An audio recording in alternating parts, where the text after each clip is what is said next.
नमस्कार, मैं अंजलि मिश्रा। स्वागत है आप सभी का द न्यूज में। आपको बता दें कि इस वक्त बैक टू बैक दो बड़ी खबरें सामने आ रही है। पहला, फूलपुर या मिर्जापुर से लोकसभा का चुनाव लड़ सकते हैं नीतीश कुमार, तो दूसरी तरफ नीतीश कुमार को लेकर एक बड़ा दावा किया गया है एक नेता के द्वारा, जहां पर यह कहा गया है कि नीतीश कुमार एनडीए में शामिल हो सकते हैं। जी हाँ, बिल्कुल सही सुना आपने।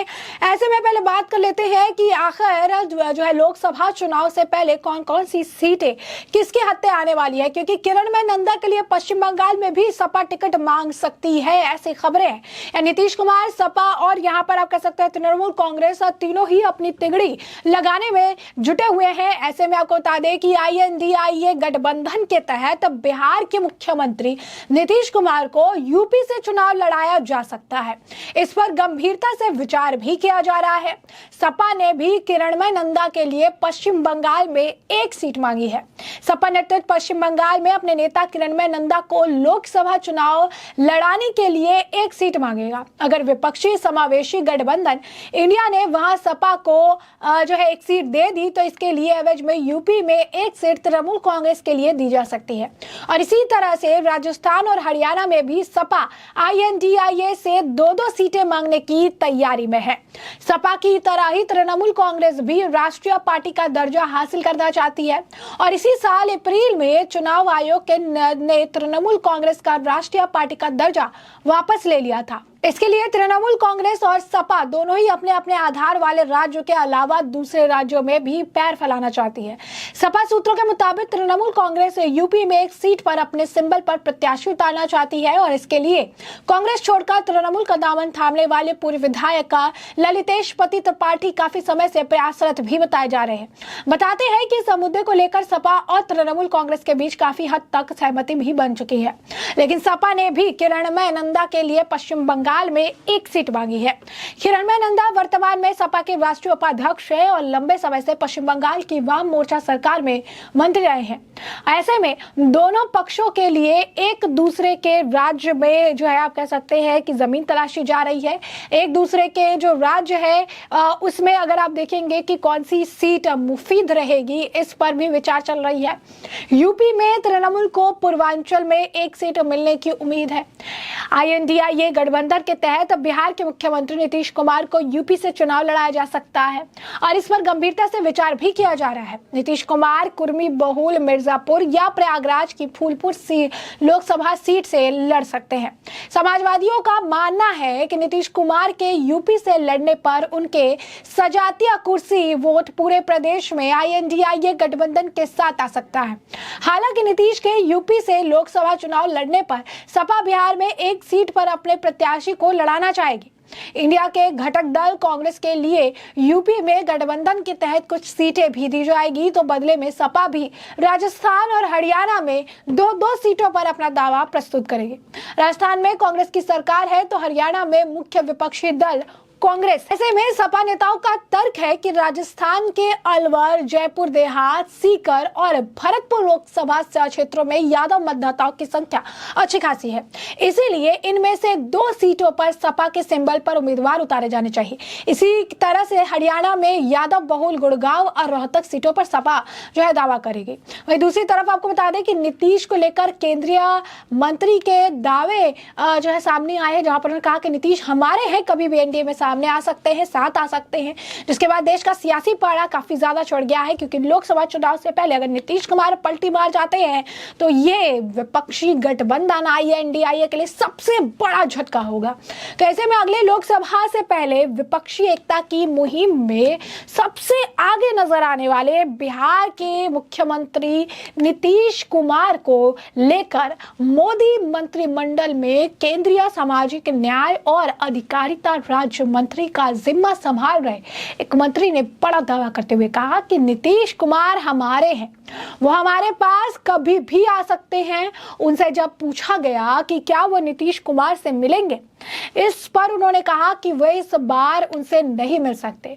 वैसे तो नीतीश कुमार के साथ वापस गठबंधन हो, लेकर वो गठबंधन को लेकर बीजेपी कई बार खुले मन से बोल चुकी है कि वह किसी भी हाल में अब उनके साथ नहीं जाएगी, लेकिन इस मंत्री के बयान के बाद सियासी पारा फिर से बढ़ गया है। पटना पहुंचे केंद्रीय राज्य मंत्री रामदास अठावले ने कहा कि हम उनकी यानी नीतीश की गैर मौजूदगी को महसूस करते हैं। उन्हें विपक्ष की मुंबई बैठक से दूर रहना चाहिए, उन्हें वहां भाग लेना नहीं लेने नहीं जाना चाहिए। जब वह अटल जी की सरकार में रेल मंत्री थे, हमारा साथ तब से है, उन्हें फिर से हमारे साथ आ जाना चाहिए। हम अब भी उनका सम्मान करते हैं। अगर उन्हें आरजेडी के साथ जाना ही था तो एनडीए में वापस क्यों आए थे? वो एनडीए में वापस आ गई हैं। बिहार के लोग हमारे लोग हैं। उन्होंने कहा कि नीतीश अब हम सभी के मित्र हैं, हम उनके अनुभव से सीखते हैं। हमने उन्हें सीएम बनाया जबकि उनकी पार्टी के पास केवल 44 विधायक थे।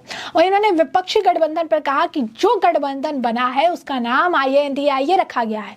एक जमाने में India is Indira, Indira is India कहा जाता था, फिर वही होने जा रहा है। उन्होंने कहा कि हमारा गठबंधन एनडीए है। महाराष्ट्र में बदलाव हुआ, बिहार में भी होना चाहिए।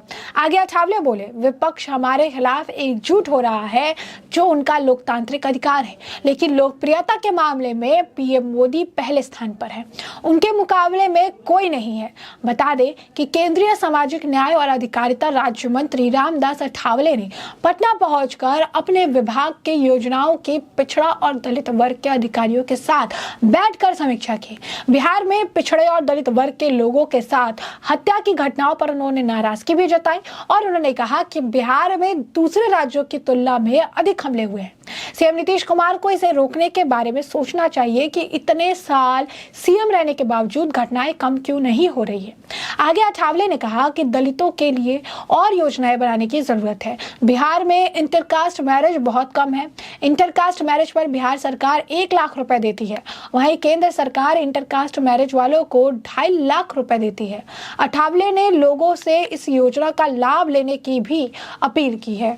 तो आप देखिए कि किस तरीके से जो है ये अपील की जा रही है या चीज़ें जो है जानकारी ली जा रही है। अठावले ने भी इस बारे में जानकारी दी है। बिहार को लेकर भी चीज़ें कही जा रही है, किस तरीके से इंटरकास्ट मैरिज को लेकर वो अपने बात कहते हुए नजर आए। लेकिन साफ तौर पर अगर आप कहेंगे जिस तरीके से नीतीश कुमार को लेकर खबरें सामने आ रही है, जैसा ऐसे कहा जा रहा है कि उन्हें उत्तर प्रदेश में लोकसभा चुनाव लड़ने से 2 सीटें प्रयागराज या फिर अगर आप कहेंगे मिर्जापुर जैसी सीटें मिल सकती है। समाजवादी पार्टी भी अपना आप कह सकते हैं पैर पसारना चाह रही है। तृणमूल कांग्रेस जिसका राष्ट्रीय पार्टी का दर्जा छीन लिया गया था, वो भी अब 1-2 सीटों की मांग कर रही है। यानी साफ तौर पर जो ये गठबंधन बना था, जिस गठबंधन ने ये कहा था हम लोकतंत्र के लिए लड़ने आए हैं, हम लोगों के लिए लड़ने आए हैं, दरअसल ये गठबंधन ही एक दूसरे को फायदा पहुंचाने के लिए बनाया गया था। नीतीश कुमार भी यूपी में अपनी जमीन तलाश रहे हैं, समाजवादी पार्टी जो है वो बंगाल में अपनी जमीन तलाश रही है और यहाँ पर ममता बनर्जी की जो पार्टी है तृणमूल कांग्रेस, वो जो है उत्तर प्रदेश में अपनी जमीन तलाश रही है कि कई सभी राष्ट्रीय पार्टी का जो दर्जा है वो लिया जा सके। और इसके लिए ये जो गठबंधन हुआ है, एक दूसरे की मदद करके ये एक दूसरे पर कह सकते हैं पीठ पर पांव रखकर आगे बढ़ने का प्रयास कर रही है।